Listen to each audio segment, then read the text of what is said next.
하신 가장 중요한 사역은 십자가를 지시고 부활하신 것이고, 또 예수님도 이 시간에 하나님 우편에 앉아 계셔서 이 세상을 다스리시고, 그리고 예수님의 날 다시 재림하시는 예수님, 그 예수님을 우리는 잘 알고 있습니다. 그러나 예수님께서 이 세상에 공생애를 3년 동안 이 세상에서 하셨는데, 예수님께서 그 3년 동안 하신 공생애의 사역이 오늘 성경 말씀에 요약이 되어 있습니다. 그것이 23절 말씀인데 같이 한번 우리 보도록 하겠습니다.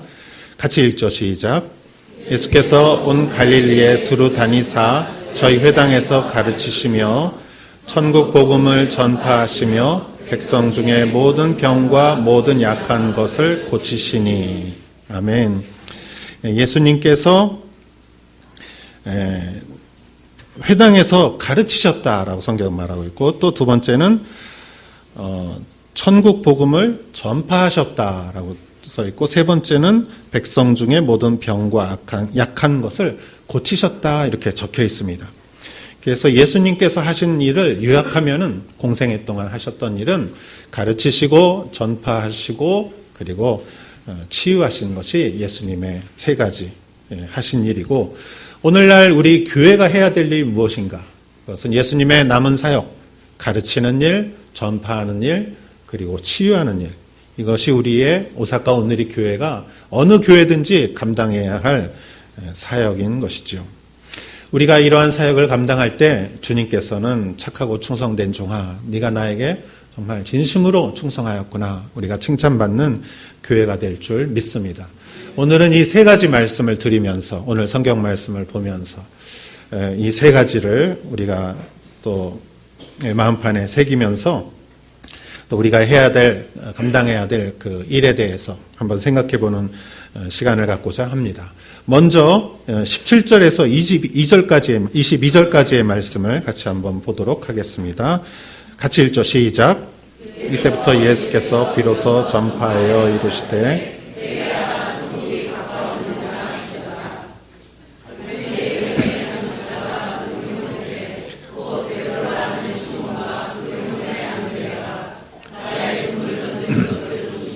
그들은 어부라. 말씀하시되 나를 따라오라. 내가 너희를 사람을 닦는 어부가 되게 하리라 하시니, 그들이 곧 그물을 버려두고 예수를 따르니라. 거기서 더 가시다가 다른 두 형제 곧 세베대의 아들 야고보와 그 형제 요한이 그 붙인 세베대와 한 가지로 배에서 그물 깁는 것을 보시고 부르시니, 저희가 곧 배와 부친을 버려두고 예수를 좇으니라. 아멘. 자, 첫 번째는 우리가 순서는 좀 다르지만 이 세 가지 중에 오늘 지금 읽은 요 구절은 전파하는 사역을 말합니다. 예수님께서 회개하라, 천국이 가까웠느니라. 그리고 제자들을 향해서 제자들로 부르죠. 나를 따라오라. 전파한다는 것은 이해시키거나 납득시키거나 설명하거나 하는 것이 아니라, 전파하는 것은 그냥 그 말을 이렇게 던지는 것이죠. 예를 들어서 우리가 농구할 때 그 농구공을 패스하듯이 전파하는 것은 그 언어를 그냥 선포하는 것입니다. 설명하는 것이 아니라. 예수님께서는 회개하라, 천국이 가까웠느니라 그렇게 말씀하시면서 천국이 무엇인지, 회개가 무엇인지 설명하지 않으셨어요. 그러나 오직 회개하라, 천국이 가까웠느니라. 사실 예수님 자신이 천국이고, 천국이란 주님이 다스리시는 나라죠. 주님이 다스리는 곳이 천국이고, 예수님께서 그 천국의 구원의 문을 열어주신 분이고, 이제 예수님을 믿음으로 말미암아 하나님께서 은혜로 베푸시는 새로운 그 구원의 역사가 이루어질 때 예수님께서는 회개하라, 천국이 가까웠느니라 이렇게 말씀하시고, 또 예수님께서는 무엇이든지 혼자 사역하지 않으시고 제자들을 불러서 제자들을 양육시키고 그 제자들을 통해서 사역을 하게 하셨는데, 예수님께서 그 갈릴리 호수에 있는 어부들을 부르셨습니다. 그래서 어부들에게 나를 따라오라, 내가 너로 하여금 사람을 낚는 어부가 되게 하겠다 이렇게 하시면서, 예수님께서 따라오면 월급을 얼마 줄지 잠자리는 어디에서 잠을 자는지, 승진을 시켜주면은 언제 시켜주는지 이런 거는 따지고 묻지 않으셨어요. 묻지 않았어요, 제자들이. 오직 제자들은 예수님의 말을 듣고 예수님이 그 말을 하시는 예수님에서 느껴지는 그 인상과 그러한 신뢰를 그들은 느꼈고 아마 어떤 강렬한 그러한 느낌이 있었을 것이라고 생각합니다. 그것이 무엇인지는 모르겠지만 제자들은 내 인생을 다해서 저분을 쫓을 때 얻어지는 것이 내가 희생한 것보다 훨씬 더 가치 있는 것이라고 그들은 확신했고 그들은 고민하지 않고 그 순간에 계산하지 않고 그들은 그물을 놔두고 자기의 배를 놔두고 아버지를 그곳에 두고 그들은 예수님을 쫓아갔던 것이죠. 선포는 이렇게 납득시키고 이해시키는 것이 아니라 선포는 상대방이 이해하든지 못하든지 그 말을 전파하는 것이죠. 던지는 것입니다. 그리고 그 말을 상대방은 그것을 받아들일 수가 있는 것이죠. 예를 들어서 우리가 손님이 왔을 때 우리가 요리를 해서 그 요리를 어떻게 해서 무슨 재료로 어떻게 만들었는지 설명하지 않고 요리를 만들어서 접시를 손님에게 드리면 손님도 그것을 어떻게 만들었는지 재료를 어디서 샀는지 물어보지 않고 그것을 받아서 그냥 맛있게 먹는 것과 같은 것이죠. 요리를 주고 요리를 먹는 것이죠. 하나님의 말씀을 우리가 선포할 때 들을 귀가 있는 사람들은 그것을 듣는 것입니다. 사실 우리의 삶 속에 생활 속에 선포하는 말이 사실은 많이 있습니다. 약간 부정적인 경우에 해당하지만 우리의 그 삶 속에는 어떤 조금 부정적인 선포의 말이 조금 있습니다. 예를 들어서 아유 죽겠다. 아유 피곤해라. 습관적으로 이런 말을 말할 때 듣는 사람은 왜 죽겠는지 왜 피곤했는지 그거를 묻거나 말하거나 하지 않아요. 그냥 내 기분이 그렇다는 것이에요. 죽겠다는 것이에요. 그리고 피곤하다는 것이죠. 이러한 언어에는 능력이 있기 때문에 부정적인 언어에도 능력이 있습니다. 부정적인 능력이 있습니다. 또 우리의 이런 예를 들 수도 있을 거예요. 아마 우리가 예배드리는 우리의 찬양도 사실은 선포입니다. 찬양을 우리가 드리면서 그 찬양의 가사를 우리가 구체적으로 이렇게 연구하거나 생각하거나 그러지 않아요. 우리는 그저 찬양의 가사 거룩 거룩 거룩 그냥 그 말을 우리가 선포하는 거예요. 하나님 안에서 우리의 마음을 다해서 멜로디를 우리가 따라서 그 반주에 따라서 우리가 한 사람 한 사람 같이 선포할 때 찬양의 능력이 우리 안에 믿음의 담대함으로 다가오고 찬양의 능력으로 악한 영들을 쫓아낼 수가 있는 것이죠. 선포에는 능력이 있습니다.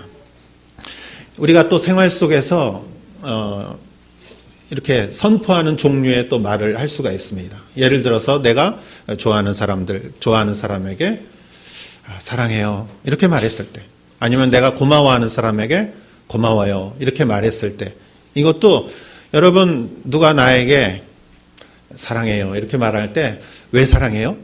이렇게 물어보지 않죠. 그냥 그 말이 좋은 거예요. 그 선포를 그냥 받아들이는 거예요. 고마워요 그러면 왜 고맙죠? 이렇게 물어보기보단 그 사람의 그 말을 그냥 받아들이는 것이죠. 그 기분을, 그 감정을, 그리고 그 진심을 받아들이는 것이죠. 우리는 선포할 수 있는 입술을 가진 사람들입니다.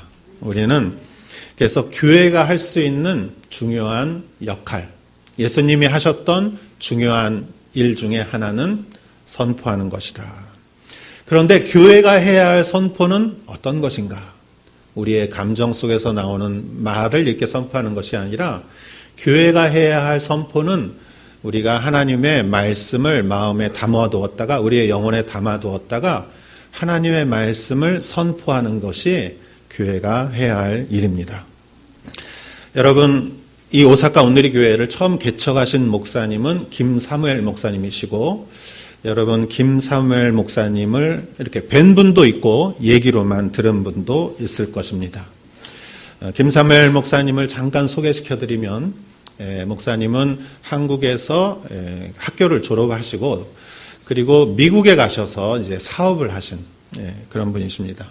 목사님이 그때 자신의 꿈은 100만 불을 모으는 사업가가 되겠다. 그래서 결심을 하시고 미국에 가서 이민을 하셔서 이제 사업을 하신 분인데 그 가운데 교회를 다니게 되었고 그 가운데 예수님을 구주로 영접하는 그러한 사건이 있었고 그 이후로 목사님께서는 신학교를 가셔서 신학을 하시고 또 교회도 이렇게 하시다가 일본 선교사로 그 당시에 1980년대에 일본 선교사로 부르심을 받고 미국에서 이렇게 일본으로 선교사로 오셨습니다.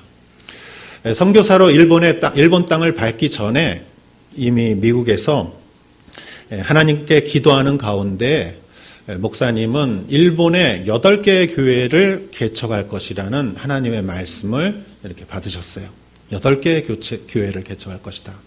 그래서 목사님의 표현에 의하면 그때 저는 8개의 교회를 잉태했습니다. 이렇게 말씀하시더라고요. 말씀으로 잉태했습니다. 그러면서 목사님은 일본에 오셔서 사역을 하시면서 그 말씀을 선포하시고 내가 8개의 교회를 세우게 하나님께서 나에게 이렇게 말씀하셨습니다. 하시면서 시부야 복음교회를 이제 시작을 하셨죠. 그러면서 정말 교회가 날로 부흥하고 그리고 교회를 계속 개척을 하셨습니다. 지난주에 제가 월화 온누리교회 그 일본인 온누리교회 비전 공동체 모임이 그 나고야 쪽에 있어서 거기서 모임을 가지고 오는 길에 나고야 김철희 목사님이 이렇게 잠깐 소개해 주셔가지고 거기서 근처에 있는 교회를 들렸습니다. 기후에 있는 교회를 들렸는데 그곳이 김사무엘 목사님께서 7번째로 개척하신 교회였습니다. 거기서 또 교제를 나누고 돌아왔는데 목사님은 7개의 교회를 개척하시고 그리고 중국으로 가셔서 선교 사역을 하시다가 서울 온누리교회에서 비코리아라는 그 선교사 프로그램을 도입하기 위해서 김사무엘 목사님을 이렇게 부르셨습니다. 김사무엘 목사님을 이렇게 모셔서 김사무엘 목사님께서 이렇게 서울에서 사역을 하시다가 2000년 지금으로부터 15년 전에 오사카 온누리 교회를 개척하는 그러한 비전을 그 서울 온누리 교회가 갖게 되었고 그래서 누가 갈거 이렇게 누구를 이렇게 보내야 됩니까? 이렇게 하는 중에 모든 사람들이 김사무엘 목사님 얼굴을 쳐다봤다고 합니다. 그래서 목사님께서 이 오사카 온누리 교회를 개척을 하셨는데 목사님께서 8개의 교회를 개척할 거라는 말씀을 받고 있었는데 7개만 개척을 했었는데 마지막 8번째가 오사카 온누리 교회였군요. 이렇게 말씀을 하셨습니다. 목사님이 항상 하시는 말씀 중에 이런 말씀을 하신 그 말씀이 기억이 납니다. 목사님에게는 3명의 아드님이 계신데 이런 얘기를 하셔요. 저희 아내가 아기를 임신했는데 보니까 반드시 아기를 임신했더니 아기를 낳더라는 거예요. 당연하죠. 아기를 임신했는데 3번이나 다 그러대요. 임신을 했는데 꼭 낳더래요. 그래서 이렇게 말씀하시더라고요. 우리가 하나님의 말씀을 잉태하면 하나님의 말씀이 반드시 이루어집니다. 저는 8개의 교회를 하나님의 말씀으로 잉태했는데 하나님께서 정말 저를 통해서 8교회의 교회를 세우게 해주셨습니다. 이렇게 말씀하셨습니다. 그래서 저희가 8번째로 개척된 온누리 교회를 우리가 지금 섬기고 있죠. 여러분, 우리가 말씀을 묵상하는 것은 하나님의 말씀을 우리가 잉태하기 위함이에요. 우리의 말이 아니라, 우리의 감정이나 우리의 기분이 아니라 하나님의 말씀과 하나님의 생각과 하나님의 계획을 우리는 큐티를 통해서 하나님의 말씀을 우리 안에 품는 것이에요. 그리고 그 품은 말씀을 가지고 우리는 선포하면 돼요. 상대방이 받아들이던 말던 이해하던 이해하지 못했던 그거는 하나님이 하시는 일이고 우리가 품은 말씀을 하나님의 이름으로 선포하는 것이 교회가 해야 할 일이요 우리들이 해야 할 일이라는 것이죠.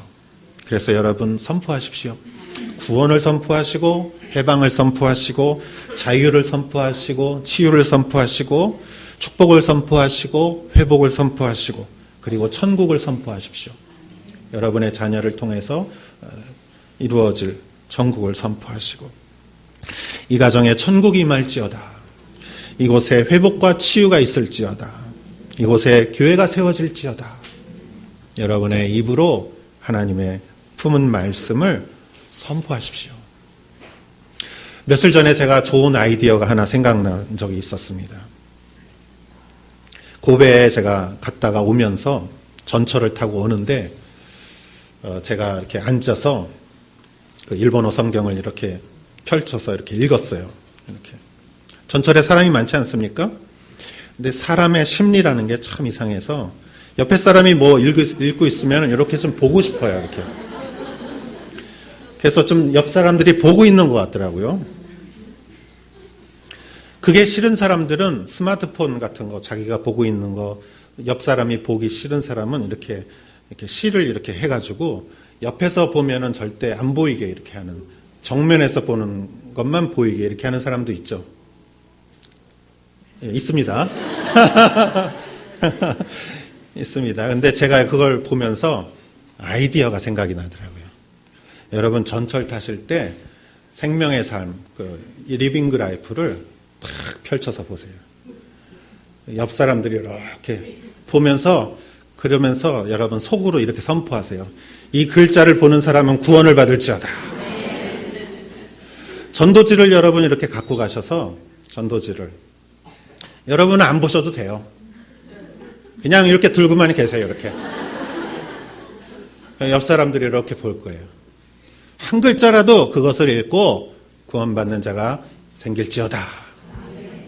여러분 우리의 마음에 우리가 하나님의 마음을 가지고 선포하는 그러한 선포의 말씀은 능력이 있고 그 말씀을 통하여서 하나님은 하나님의 일을 하십니다. 교회 오사카 온누리 교회가 저는 복음을 선포하는 교회가 되기를 축원합니다. 두 번째 우리가 24절에서 25절까지의 말씀을 같이 한번 보도록 하겠습니다. 시작.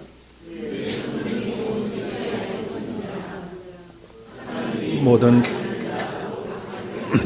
고통에 걸린 자, 귀신 들린 자, 간질하는 자, 중풍병자들을 데려오니 저희를 고치시더라. 갈릴리와 데가볼리와 예루살렘과 유대와 요단강 건너편에서 허다한 무리가 쫓으니라. 아멘. 예수님이 하셨던 두 번째 사역, 좀 순서는 다르지만 두 번째 사역은 치유하는 일이었습니다.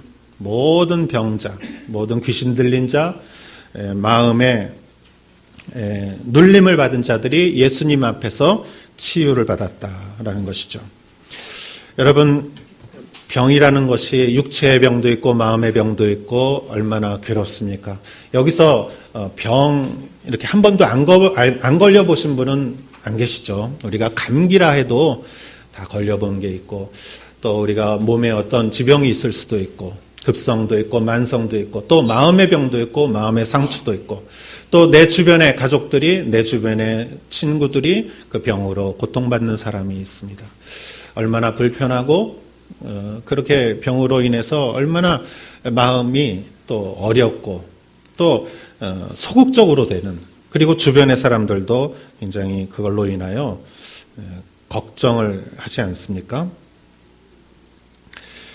오늘날 교회는 많은 역사 가운데 병원을 세우고 치유하고 상담하고 그 치유하는 일들을 회복시키는 일들을 해왔습니다. 저는 이 시간에 우리 교회가 감당해야 할 육신보다는 마음의 그 영혼에 있는 병에 대해서 어려움에 대해서 좀 말씀드리고자 합니다. 사람은 누구나 육신도 그렇지만 마음에 병이 걸릴 수가 있죠. 근데 그것은 상처로부터 시작됩니다. 육신도 상처를 입고 마음도 상처를 입습니다. 특히 어린 시절에 자기를 방어할 수 있는 아무런 방어 능력이 없는 시기에 권위자로부터, 아버지로부터, 어머니로부터, 형제로부터, 선생님으로부터, 아니면 어떤 경우에는 친구로부터 어떤 폭언을 듣거나 자존심 상하는 얘기를 들으면 그것이 상처가 되죠. 예를 들어서 넌 부모로부터 너는 누굴 닮아서 그렇게 그걸 모르니 이렇게 말하면 참 상처가 되죠. 부모님이 넌 누굴 닮아서 그것도 못하니 그러면서 아버지가 어머니한테 당신 닮아서 그런 거 아니에요? 어머니가 아버지한테 아니 날 닮기는 당신을 닮았지. 그러면은 부모님들은 그게 재밌을 줄 몰라요. 이렇게 농담처럼. 아이들은 그 안에서 굉장히 자존심이 상하고 상처를 입습니다. 네가 하는 일이 뭐 그렇지, 항상 그렇지 이렇게 말할 수가 있죠. 또한 어떠한 육체적인 폭력을 받아도 마음의 상처가 됩니다. 그리고 당연히 받아야 할 돌봄을 받지 못할 때, 좀 방치되었을 때 사람은 상처를 받게 되고 아까 말씀드렸다시피 부모뿐만 아니라 친구나 선생님, 형제로부터도 상처를 받을 수 있습니다. 그 상처는 그 사람에게 수치심을 가져다 줍니다. 너는 왜 그런 것도 모르니? 그러면은 이런 것도 모르는 자기가 부끄럽게 느껴집니다. 그래서 수치심이 내 안에 자리 잡게 되고 그리고 내 안에 수치심이 있으면 이러한 나 자신을 다른 사람이 싫어할 거라고 생각하면서 낮은 자존감이 깃들기 시작합니다. 나에게 낮은 자존감, 내가 굉장히 소중한 존재라는 것에 대해서 자신이 부정하게 되고 사랑받고 인정받을 만한 가치가 없다고 생각하면서 그것이 남들에게 들킬 것 같아서 굉장히 조마조마하게 됩니다. 그러는 상태에서는 남이 나를 칭찬해줘도 내가 나에 대해서 낮은 자존감을 가질 때는 남이 칭찬해줘도 그냥 순수하게 고맙다고 받아들이면 되는데 자기가 그걸 인정하지 않으니까 저 사람이 왜 저 말을 할까? 저걸로 뭘 나한테 바라는 걸까? 그걸 순수하게 받아들이기가 어렵고 이러한 마음의 흐름은 사실 괴로운 것이고 팽팽한 긴장을 항상 갖게 되기 때문에 그러한 사람은 자기의 이런 부분에 방어를 하고 싶은 것이 인간의 심리죠. 상처받기 싫은 것. 그래서 방어 기제를 만들게 됩니다. 그래서 극도로 사람을 피하거나 아니면은 반대로 극도로 공격적이 되어서 저 사람이 나에게 이렇게 함부로 말하지 못하게 이쪽에서 극도로 공격적이 될 수도 있고 그리고 어떠한 그러한 허무함과 괴로움으로부터 도피하기 위해서 무언가 그냥 이렇게 몰두하고 싶어서 그러한 경향이 중독이 될 수 있는 어떤 약물 중독이나 어떤 관계 중독이나 중독이 되기 쉬운 그러한 인격을 만들게 되죠. 이런 가운데 우리의 인격은 왜곡되고 충동적으로 되어버릴 수 있습니다. 무엇을 해도 만족이 없고 완벽주의가 될 수 있죠. 예수님은 많은 병자들을 긍휼의 마음으로 바라보시면서 그들의 병을 고쳐주었습니다. 저는 교회가 해야 될 일 가운데 중요한 또 하나의 일은 치유하는 것이라고 믿습니다. 이번 7월 10일부터 12일 금요일 저녁, 토요일 오전, 오후 그리고 주일은 그 설교 말씀을 통해서 회복 사역, 행복반을 우리가 열고자 합니다.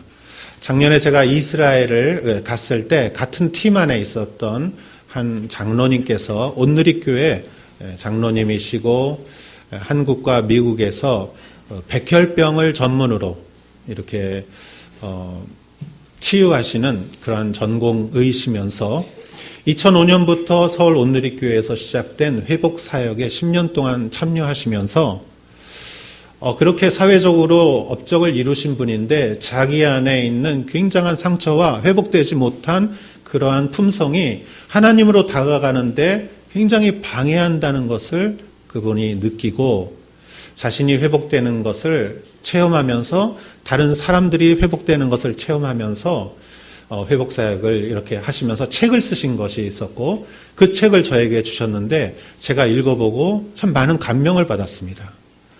어떠한 자신의 지식과 전문성을 이렇게 하나도 드러내지 않으시고 오직 하나님의 영광만을 드러내면서 아픈 사람에 대한 그러한 긍휼의 마음과 그러한 치유는 모두 하나님의 말씀 속에서 우리가 하나님의 형상을 되찾을 때 이루어진다는 믿음을 갖고 계셔요.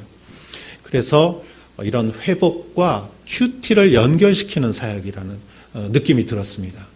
그래서 이러한 사역이 한 번의 행사로 그치는 것이 아니라 저희 오사카 온누리 교회가 가정사역을 일본에 소개를 시켰습니다. 2003년부터 저희가 가정사역을 해서 지금 일본의 많은 교회가 아버지 학교, 어머니 학교, 부부 학교를 하고 있습니다. 그와 같이 오사카 온누리 교회가 이제 회복사역을 일본에 전파하는 일을 했으면 하고 그 사역이 우리의 교회에 정착되기를 원하고 이 사역이 또 다른 교회에 전달되기를 원해서 정말 첫 발을 디디는 심정으로 이번에 세미나를 준비하고자 합니다. 여러분 많은 참석을 부탁드리고 제 이야기를 한 가지 좀 하겠습니다.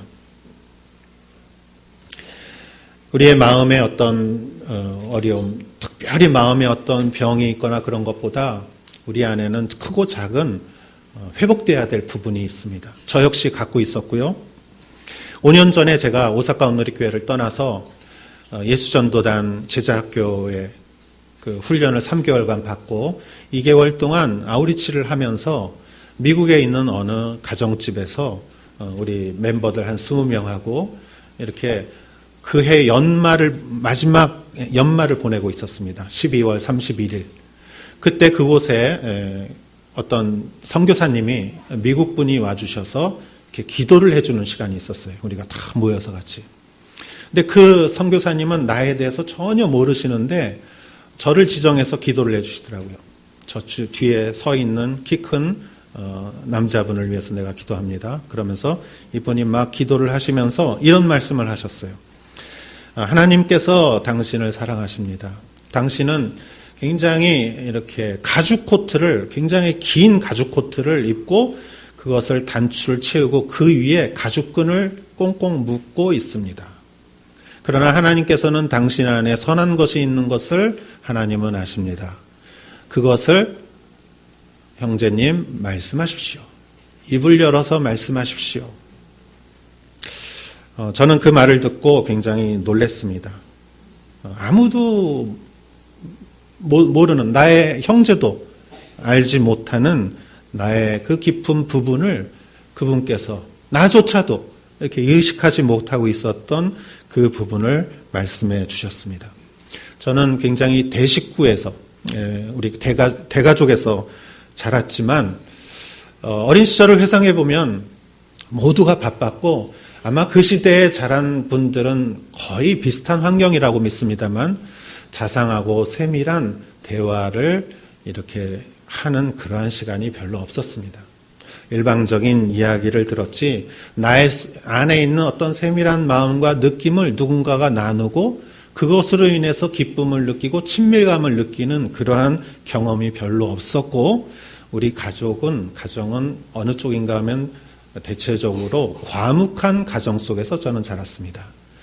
그리고 우리가 학교 다닐 때 자주 배웠던 격언 중에는 침묵은 금이라는 말이 있고 밥 먹다가 얘기하면 안 되죠. 밥 먹으면서 얘기하면 안 된다고 항상 가르침을 받았고 과묵함을 미덕으로 알고 제가 자랐습니다. 근데 제가 오전 중에 이 말씀을 이 설교를 하고 저쪽에 그 새신자반에서 이렇게 얘기를 했더니 어떤 한 분이 일본의 격언 중에 이런 말이 있습니다 하면서 가르쳐 주시더라고요. 침묵과 긴 데스케도 히도고토와 다이아몬드 데스. 저는 이 말이 맞다고 생각해요. 물론 중요한 부분에 있어서 침묵을 지키고 그것도 굉장히 소중하죠. 그렇지만 우리가 너무 과묵함으로 인해서 소통이 안 되고 대화가 안 되고 커뮤니케이션이 안 되면 상대방이 굉장히 힘들어합니다. 저는 내심 마음속에 내가 이렇게 뭘 설명하는 것이 꼭 변명하는 것처럼 생각되면은 설명하기를 이렇게 중단했어요. 그렇지만 그것이 변명이 아니라 상대방에게 내 입장을 잘 설명시키는 필요한 것임에도 불구하고 과묵함이 내 안에서 내 어린 시절에 상처가 되어서 그냥 커뮤니케이션을 거의 하지 못하는 그런 가운데 사람들과 미주알 고주알 이렇게 얘기하면서 느끼는 그러한 친밀감을 제가 많이 경험하지 못했던 것이 제가 생각이 났습니다. 근데 그날 그분께서 하나님의 말씀을 저에게 이렇게 알려주시면서 당신 안에 선한 것이 있으니 그것을 자신 있게 말하십시오. 사람들에게 말해도 됩니다. 그랬을 때 제가 그 안에서 얼마나 그 말씀으로 위로받고 자유를 누렸는지 몰라요. 제가 그 뒤부터 많이 노력을 했습니다. 미주알 고주알 마치 수다 떨듯이 그러면서 얘기하는 가운데 그런 가운데 무슨 목적이 있어서 하는 것이 아니라 그런 가운데 소통을 하면서 친밀감을 느끼는 것이 얼마나 소중한 것인지. 하나님께서는 우리 안에 하나님의 형상이 회복되기 원하시고 우리 안에 필요한 것이 무엇인지 알게 해주시고 우리 안에 어떤 상처가 있을 때 그것이 어떤 수치감이 되고 그것이 어떤 인격적 장애가 되었을 때 우리는 하나님의 말씀으로 인해서 회복될 수 있다고 믿습니다. 여러분, 우리 주변에 얼마나 많은 사람들이 사실은 이러한 내면의 고통을 갖고 있습니까? 우리가 하나님의 말씀을 가지고 이번에 우리가 회복사역을 통하여서 우리가 배워서 또 우리 안에서 소그룹으로 그런 가운데 나 자신이 먼저 회복이 일어나고 또 우리 주변에 있는 사람들에게 서서히 회복이 일어날 때 이것이 얼마나 우리에게 큰 기쁨이요 또 주님에게 큰 기쁨인지. 하나님의 말씀에는 치유하는 능력이 있고 우리는 사실 어려운 수술은 할 수 없습니다. 그러나 우리는 좋은 약을 남에게 줄 수는 있어요. 우리는 사실 고도의 기술을 필요로 하는 카운셀링은 할 수는 없어요. 그러나 하나님이 나를 통해서 어떻게 회복시키시고 어떻게 나를 변화시켰는지 우리는 사람들에게 간증할 수는 있어요. 이것이 회복 사역을 치유하는 그러한 사역에 쓰임받을 줄 저는 믿습니다. 그래서 저는 여러분들과 제가 치유받은 자가 되기를 원하며 또 주님으로 인하여 치유하는 자가 되기를 원합니다. 교회가 해야 할 두 번째 사역은 치유하는 일이요. 그러한 일들이 오사카 온누리 교회를 통해서 이루어지기를 축복합니다. 세 번째는 우리가 23절을 다시 한번 읽어보도록 하겠습니다. 시작. 예수께서 온 갈릴리에 두루 다니사 그들의 회당에서 가르치시며 천국 복음을 전파하시며 백성 중에 모든 병과 모든 약한 것을 고치시니. 세 번째는 가르치시는 것이죠. 회당에서 가르치시며. 그리고 지금 우리가 이 마태복음 4장 이 뒷부분을 읽었는데 5장부터 이제 무엇이 시작되냐면 산상수훈이 시작됩니다. 마태복음 5장부터 예수님의 가르치시는 티칭, 산상수훈이 시작되고 예수님이 하셨던 세 가지 사역 중에 한 가지는 가르치시는 것이고 우리 교회가 감당해야 할 또 사역 중에 하나는 가르치는 것이다 라는 것이죠. 가르치는 것. 감사하게도 저는 이곳에 오기 전에 3년 동안 시모노세키에서 교사를 3년 동안 할 수 있었습니다. 그러면서 지금 뒤돌아보면서 제가 그곳에서 배웠던 아주 중요한 사실이 한 가지 뭐냐면은 나는 아는데 학생들은 모른다는 것이에요. 당연한 것 같죠? 근데 당연한 것을 깨닫는데 3년이 걸렸어요. 나는 아는데. 저는 제가 처음에 내가 아는 것을 가르쳤습니다. 멋있게 수업을 했다고 생각했습니다. 그리고 수업을 하고 학생들한테 물어보니까 아무것도 모르더라고요. 요셉을 가르치고 모세를 가르쳤는데 나중에 학생들이 모세랑 요셉을 혼돈하더라고요. 그래서 제가 나중에 수업 방법을 바꿨습니다. 예를 들어서 수업에서 3가지를 가르쳤다면 그 다음부터는 1가지, 요만큼. 진도를 이만큼 나갔다면 그냥 요만큼. 그러면서 하나하나 태초에 하나님이 천지를 창조하셨다. 그럼 하나님이 누군지, 어떤 분인지, 우리들이 생각하는 그런 신과 하나님은 어떻게 다른 것인지, 태초라는 것은 무엇을 말하는지, 이거는 시간의 시작을 말하는 것이고, 시간은 무엇이고, 진화와 창조의 차이는 무엇인지, 무로부터의 창조, 무로부터의 창조는 진화론도 설명할 수 없는 것인데, 이러한 차이를 설명하면서 이 세상의 아름다운 이유는 무엇인지. 여러분, 사람은 견해가 있지 않습니까? 여러분, 제 넥타이 멋있습니까? 멋있는 분 손 드시고, 멋있지 않은 분은 왼손을 드시고, 멋있는 분 오른손을 드시고, 이렇게 하면은 이렇게 여러분이 좋아하는 분도 있고, 또 그 디자인을 안 좋아하는 사람도 있겠죠. 그렇지만 태어난 아기부터 어른까지 누구나 다 보아서 좋은 것은 왜 좋은 것이죠? 그거는 하나님이 보시기에 좋았더라. 그래서 좋은 것이에요. 그리고 그 좋음이라는 것은 그 안에 무엇이 있냐면 질서가 있는 것이다. 질서는 순서다. 제가 잘 아는 예화가 있어요. 이렇게 레고를 가지고 이렇게 그냥 방 안에다가 레고를 이렇게 어지러 놓으면은 너희 아빠가 혼내지 않느냐. 근데 레고로 집을 만들어 놓으면 천재라고 칭찬받지 않느냐. 똑같은 레고지만 순서를 바꿔 놓으면 그 안에 질서가 있으면은 아름다운 것이다. 하나님이 이 세상을 창조하신 이 모든 창조가 누가 봐도, 아기가 봐도 아름다운 것은 하나님이 이 안에 질서를 만들어 놨기 때문이다. 이렇게 천천히 가르치면서 저의 모든 관심은 처음에는 내가 뭐를 가르칠 건지 그걸 열심히 준비했어요. 근데 나중에는 제가 학생들이 뭘 모르는지, 그게 저의 온 관심이었어요. 학생들이 뭘 모르는지, 그리고 모르는 것을 천천히 설명해 줬어요. 천천히. 당연한 것도. 아니, 이것도 몰라. 이렇게 말하지 않고. 당연하게. 천천히. 제가 자랑 같아서 죄송합니다만, 대학생들 2년을 가르쳤을 때 4명이 세례받았습니다. 할렐루야. 여러분, 가르침이란 얼마나 중요한 것인지. 사람은 배워야 돼요. 가르침을 받으면 사람은 성장하게 돼 있어요. 사람은 내면이 성장하고 믿음이 성장하고 신앙이 성장하고, 그리고 가르침을 받은 사람은 또 가르칠 수가 있어요. 여러분, 우리가 그냥 느낌만으로 믿는 거하고 알고 믿는 거하고 다르지 않습니까?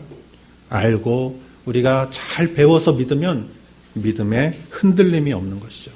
예수님은 너무나 좋은 선생님이었어요. 그래서 예수님은 너무너무 어려운 걸 너무너무 쉽게 가르쳐 주셨어요. 나쁜 선생님은 너무 쉬운 거를 너무 어렵게 가르쳐 주는 사람이에요. 여기 선생님 계실지 모르지만 죄송합니다. 제가 프레셔를 드린 것 같아서. 미국의 유명한 교육자이며 작가이며 사회사업가 헬렌 켈러를 여러분은 잘 아실 것입니다. 어린 시절 열병으로 인해서 보는 것, 듣는 것, 말하는 것을 할 수 없어서 외부와의 그 커뮤니케이션이 완전히 차단된 상황에서 어린 시절에 오직 어떤 피부나 냄새나 이런 느낌만으로 정보를 교환할 수 있는 그 그 헬렌 켈러에게 위대한 선생님 설리반 선생님이 오셔서 너무너무 좋은 교사로서 헬렌 켈러를 가르칩니다.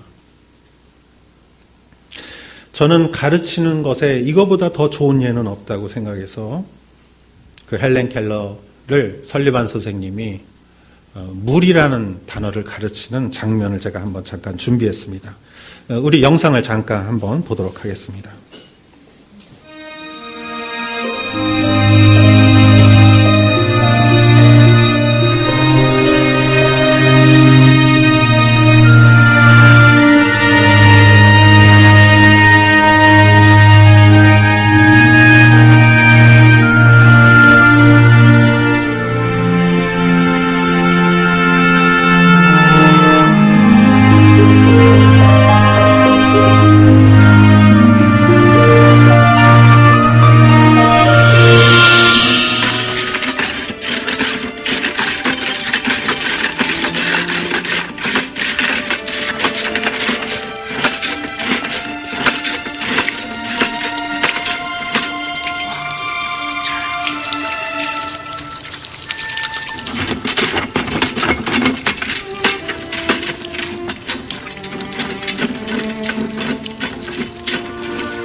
Water.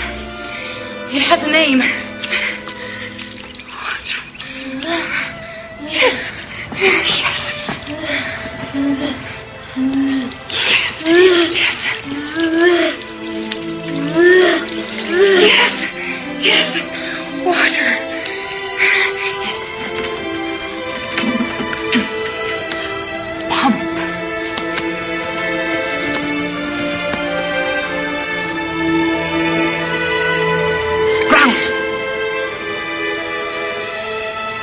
Yes!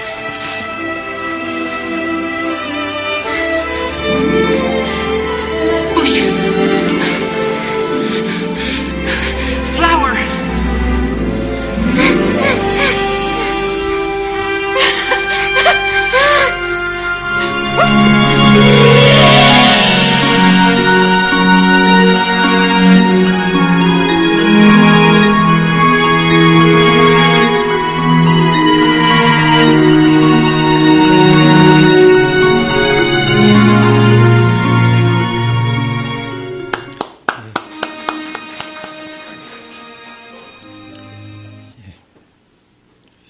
제가 있었던 그 학교에 오래전에 그 시모노세키 학교에 헬렌 켈러가 방문한 적이 있었습니다. 제가 그 사진을 봤는데 세 사람이 서 있더라고요. 헬렌 켈러가 서 있고 강당에 학생들에게 강연을 하는데 헬렌 켈러가 여기 서 있고 헬렌 켈러가 하는 말을 알아듣는 사람이 한 명 있어요. 다른 사람은 못 알아들어요. 그 사람이 그 말을 알아듣고 영어로 말해요. 여기서 한 사람이 영어로 듣고 일본어로 말하더라고요. 그 사진이 있었습니다. 여러분, 선생님은 가르치는 사람은 사실 토끼예요. 배우는 사람은 거북이에요. 그런데 토끼는 거북이처럼 걸어야 돼요. 느릿느릿 인내로 천천히 기초적인 것으로 인내를 가지고, 그리고 배우는 사람은 이것도 모른다고 내가 부끄럽지 않을까, 이것도 모른다고 말하면 부끄럽지 않을까라고 말할 필요가 없습니다. 가르치고 배우는 일은 위대한 일이지만 아주 시간이 필요하고 인내가 필요하고 천천히 해야 되는 일입니다. 제가 유치원 원장을 했을 때 아이들 이렇게 3살 아이들 이렇게 오는 거 보면 하나하나 모르는 거 이렇게 의자에 앉는 것도 모르고 그런 거를 선생님들이 인내로 다 가르치면 아이들이 조금씩 배우면서 성장하는 것이죠. 우리가 1대1을 할 때도, 우리가 주일학교 어린이를 가르칠 때도, 우리가 순모임 할 때도 천천히 친절하게 인내를 가지고, 그러나 그 가르침은 느리지만 위대한 것입니다. 우리들 안에서 우리의 가르침을 통해서 우리의 자녀들 가운데 저는 위대한 인물이 나올 거라고 믿습니다. 온누리교회는 가르치든지 배우든지 하십시오. 하영조 목사님께서 항상 말씀하셨습니다. 내가 부족하다고 생각하면 배우십시오. 가만히 계시지 마시고 배우십시오. 내가 배울 게 없다고 생각하시면 저한테 말씀해 주십시오. 목사님, 저는 이걸 배우고 싶습니다. 그럼 제가 지구 반대까지 가서 강사를 데리고 오겠습니다. 여러분들의 가르침에 자리를 마련하고, 그리고 배우셨으면 이제 좀 쉬자 하지 마시고 그것을 가지고 또 가르치십시오. 가르치다 지치면 조금 쉬십시오. 그러나 좀 쉬셨으면 다시 가르치든지 배우든지 하십시오. 인생은 배움과 배움의 연속입니다. 배우는 사람은 항상 변화되고 새롭게 성장하는 것이죠. 가르치고 배우고, 교회가 해야 될 중요한 일은 가르치고 배우고, 그러나 우리가 잊어서는 안 되는 것은 빨리빨리 해서 속성으로 해서 가르침은 결코 일어나지 않습니다. 7년을 거쳐서 워터라는 단어를 처음으로 가르쳤던 헬런 켈러. 그러나 시간은 걸리지만 가속도가 붙죠.